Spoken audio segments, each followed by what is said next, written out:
Com a definição das fronteiras nos finais do século XIII, através do Tratado de Alcanices, em 1297, Portugal entra num período em que deixa de ter a preocupação de combater os muçulmanos dentro dos seus limites geográficos, aliás já muitíssimo aproximados dos atuais.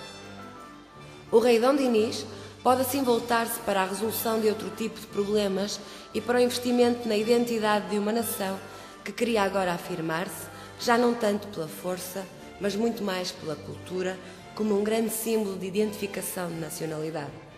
O português passa a ser a língua oficial do reino, deixando os documentos oficiais de serem escritos em latim, e funda-se a primeira Universidade Portuguesa na data de 1290 em Lisboa, que mais tarde se fixará em Coimbra, constituindo-se até aos nossos dias como um dos principais polos de tradição académica na Europa. Mas a cultura não floresce somente dentro da universidade. Aliás, a criação desta é a consequência de uma apetência pela arte e pela ciência de um grupo cada vez maior de pessoas ligadas à vida palaciana. O gosto pelo canto, pela dança, pela poesia, pela leitura, pela aquisição de novos conhecimentos, vem solidificar o desenvolvimento de uma alma plena de sonho, de mística, de utopia, que já vem do tempo da própria formação da nacionalidade, com o condado portucalense, com a figura de D. Afonso Henriques, e irá expandir horizontes de universalidade naquela que virá a ser a grande epopeia dos descobrimentos.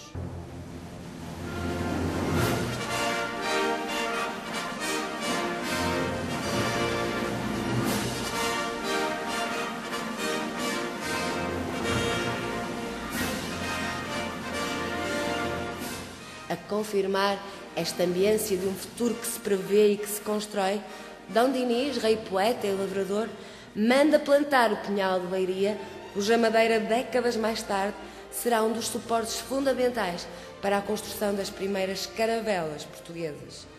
Verificou-se ainda um enriquecimento nunca visto da nobreza, através da criação de novos senhorios, do clero regular através da construção dos mosteiros e do clero secular através da edificação e ampliação de igrejas e de catedrais. O povo trabalhava, não tinha grandes possibilidades de ascensão social. No entanto, com o desenvolvimento do comércio externo, através do estabelecimento de novos contactos comerciais e culturais com cidades como Bruges, Flandres, Génova, Florença e Veneza, ver-se-á diante da hipótese real de progredir tanto económica como socialmente. Vai aparecer assim uma nova classe social chamada burguesia. Esse sistema de organização da sociedade virá, todavia, a sofrer um revés durante a segunda metade do século XIV.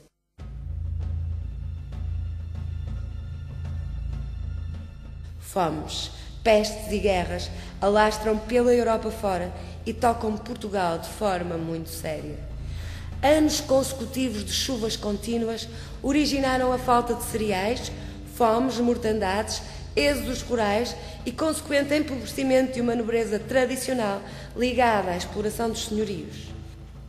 A concentração de gentes oriundas dos campos e de outros países nas principais cidades do litoral português, aliada à falta de higiene de que a época inevitavelmente padecia, levaram ao surgimento de epidemias e pestes, nomeadamente a peste negra, em 1348, que largamente contribuiu para o instalar de uma calamidade generalizada.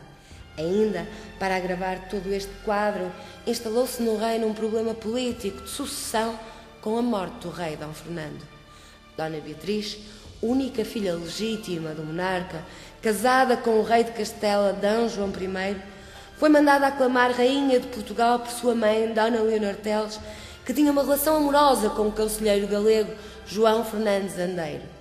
Esta aclamação, se por um lado teve o apoio da nobreza tradicional e do clero secular que aceitaria de bom grado uma ligação de Portugal a Castela, não o teve por parte da nova nobreza, da burguesia e do povo que temiam a iminente perda da independência de Portugal.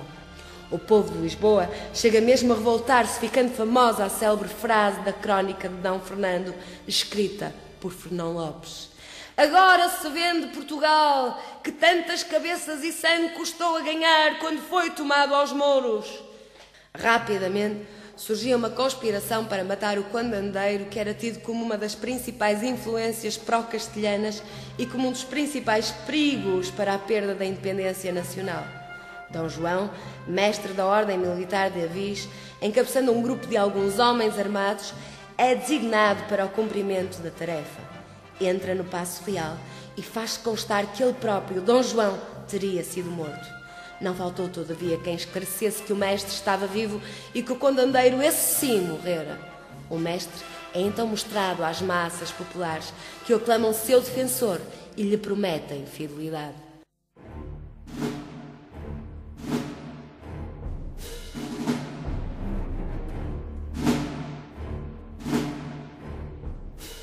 Dona Leonor Teles, refugiada em Santarém, pede então ao seu genro, o rei de Castela, que venha em defesa da esposa Dona Beatriz, que se encontrava na iminência de perder o trono.